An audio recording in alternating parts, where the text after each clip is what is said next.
নমস্কার বন্ধুরা, জিও হাব চ্যানেলে সকলকে আমি স্বাগত জানাই। বন্ধুরা, অনেকেই তোমরা ঝাড়খণ্ডের যে টেট বেরিয়েছে, জেটের সেটার জন্য ফর্ম ফিল আপ করেছো।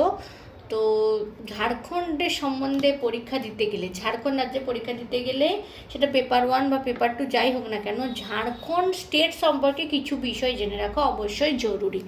তার মধ্যে ঝাড়খণ্ড জিওগ্রাফি তো উল্লেখযোগ্য। এবার ঝাড়খণ্ড জিওগ্রাফির মধ্যে প্রথম যে টপিকটার কথায় আসা যায় সেটা হচ্ছে ঝাড়খণ্ডের চতুর্সীমা বা এই ম্যাপ সম্বন্ধে একটা আইডিয়া, তাই নয় কি?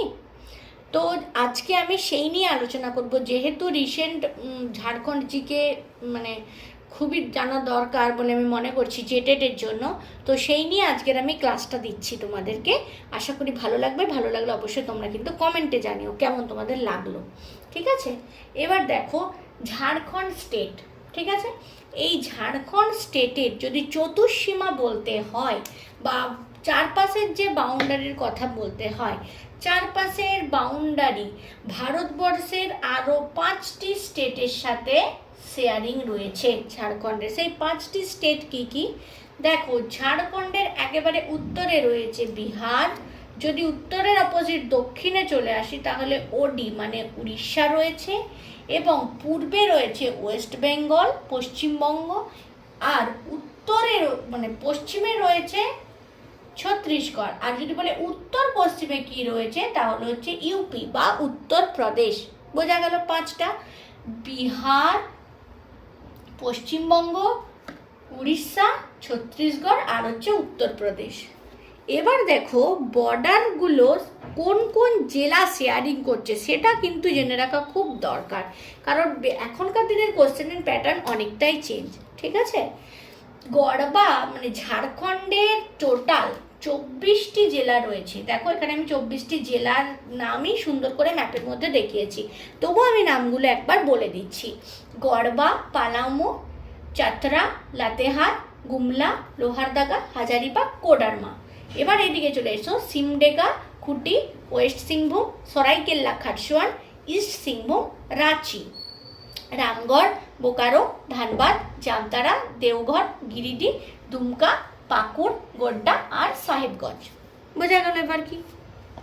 এবার দেখো শেয়ারিং মানে কোন কোন দিকে কোন কোন মানে ঝাড়খণ্ডের কোন কোন জেলা কোন রাজ্যের সাথে বর্ডার শেয়ার করছে। সেটা ঝাড়খণ্ডের একমাত্র জেলা গড়বা, যেটা ইউপির সাথে বা উত্তরপ্রদেশের সাথে বর্ডার শেয়ার করেছে, এবং যদি লেন্থের দিক থেকে দেখা যায় সব থেকে ছোট কিন্তু ইউপির সাথেই বর্ডার শেয়ার রয়েছে ঝাড়খণ্ডের। বোঝা গেল? সব থেকে ছোট মানে 5টা স্টেটের মধ্যে সব থেকে ছোট যদি বলা হয় তাহলে কিন্তু ইউপির সাথে বর্ডার শেয়ার। কোনটা? কটা? একটা, অনলি 1 ডিস্ট্রিক্ট শেয়ার রয়েছে। ডিস্ট্রিক্টের নাম হচ্ছে গড়বা। বোঝা গেল? এবার দেখো উত্তর পশ্চিমে যে ছত্তিশগড় রয়েছে, ছত্তিশগড়ের কটা বর্ডার শেয়ার রয়েছে সেটা দেখাচ্ছি। এইদিকে দেখো গড়বা, লাতেহার, গুমলা আর সিমডেগা। কটা হলো? 4টে।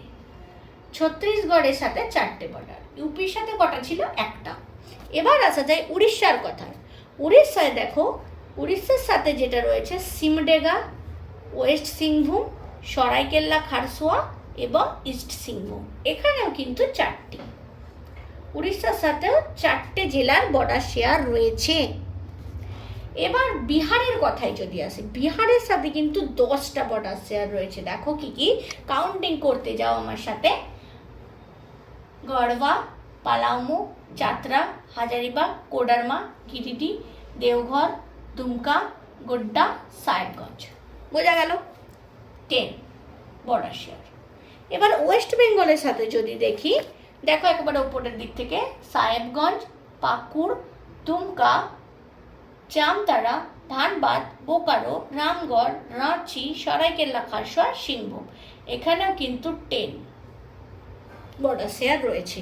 বোঝা গেল? মানে নাম্বারের দিক থেকে বলছি, ইউপির সাথে একটা, ছত্তিশগড়ের সাথে 4টে, উড়িষ্যার সাথে 4টে, ওয়েস্ট বেঙ্গলের সাথে কিন্তু 10টা, বিহারের সাথেও 10টা ডিস্ট্রিক্টের বর্ডার শেয়ার রয়েছে। এবার আমি যেমন বললাম সব থেকে ছোট যে মানে রাজ্যের সাথে বর্ডার শেয়ার রয়েছে সেটা হলো উত্তরপ্রদেশ। আর সবথেকে বড় যে বর্ডার শেয়ারটা রয়েছে সেটা কিন্তু ওয়েস্ট বেঙ্গলের সাথে, যেটার লেন্থটা হচ্ছে 500 কিলোমিটার লেন্থটা। বোঝা গেল আশা করি এই বিষয়টা সবার। এবার জেনে রাখো ঝাড়খণ্ড স্টেটের যে নর্দার্ন মোস্ট পয়েন্ট, এটা নর্দার্ন মোস্ট পয়েন্ট কোনটা, এটা কোন জেলা বলো তো? সাহেবগঞ্জ। হ্যাঁ, সেই সাহেবগঞ্জ জেলা হচ্ছে নর্দার্ন মোস্ট পয়েন্ট। বোঝা গেল। এবার যদি আসি সাউদার্ন মোস্ট পয়েন্টের কথা, সাউদার্ন মোস্ট পয়েন্ট এই দেখো, এটা ওয়েস্ট সিংভূম। সাউদার্ন মোস্ট মানে একদম যেটা দক্ষিণের দিকে বিন্দুটা দেখা যাচ্ছে আশা করি, এটা হলো ওয়েস্ট সিংভূমের সাথে শেয়ার হয়েছে একদম সাউদার্নে। এছাড়া যদি আমি নর্থ ইস্টের মানে ইস্ট ওয়েস্টের দিকে যদি বলি, সরি নর্থ ওয়েস্টের দিকে বা ওয়েস্টার্ন মোস্ট যেটা, সেটা হচ্ছে এইখানটা, ঠিক না? ওয়েস্টার্ন মোস্ট এই পার্টটা যেহেতু সমান, গড়ওয়া ওয়েস্টার্ন মোস্ট। বোঝা গেল।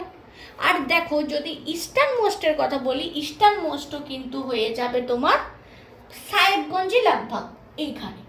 তাহলে 4টে জিনিস তোমরা কিন্তু মনে রেখো, অবশ্যই জানা যেটা জরুরি। সাহেবগঞ্জ হচ্ছে নর্দার্ন মোস্টের দিকে, সাউদার্ন মোস্টের দিকে ওয়েস্ট সিংভূম, আর ওয়েস্টার্ন মোস্ট যদি বলো গড়বা, এবং যদি ইস্টার্ন মোস্ট বলো তাহলে কিন্তু সাহেবগঞ্জই আসবে, কারণ সাহেবগঞ্জের এখানে যে একটা প্যাচ রয়েছে সেটাই সব থেকে ইস্টার্ন মোস্ট। বোঝা গেল 4টে বিষয় এখানে। তাহলে কত কত ছোট জিনিস আমরা জানতে পারলাম। এই জিনিসগুলো বেসিক, কিন্তু এগুলোর উত্তর দিতে পারা যায় না। তো যেহেতু তোমরা ঝাড়খণ্ডের দিতে যাচ্ছ, ঝাড়খণ্ডের যারা বাসিন্দা তারা তো বিষয়গুলো জানো, কিন্তু যারা ঝাড়খণ্ডের বাসিন্দা নয়, কিন্তু যেহেতু অন্য রাজ্য থেকে ঝাড়খণ্ড সরকার অ্যালাউ করেছে এই জেটেড দেওয়ার জন্য, তো তাদের সবারই জন্য আমি এই ভিডিওটা বানিয়েছি। কেমন লাগলো অবশ্যই জানিও। আর যদি ভালো লাগে চ্যানেলটাকে লাইক করো, শেয়ার করো, আর অনেক অনেক বেশি সাবস্ক্রাইব করে দিও। যতজন মানে ঝাড়খণ্ড টেটের পরীক্ষা দিতে যায়, যারা বেসিক ঝাড়খণ্ড সম্বন্ধে জানে না, তাদের এই ভিডিও থেকে তারা অনেক উপকার পাবে বলে আমি মনে করছি। তো আজকে ভিডিওটা এই পর্যন্ত। এই ঝাড়খণ্ড রিলেটেড বেসিক কিছু জিনিস কিন্তু আমি করিয়ে দেব। তো আবার কোনো একটা ভিডিও নিয়ে তোমাদের সাথে নেক্সট ক্লাসে দেখা হচ্ছে।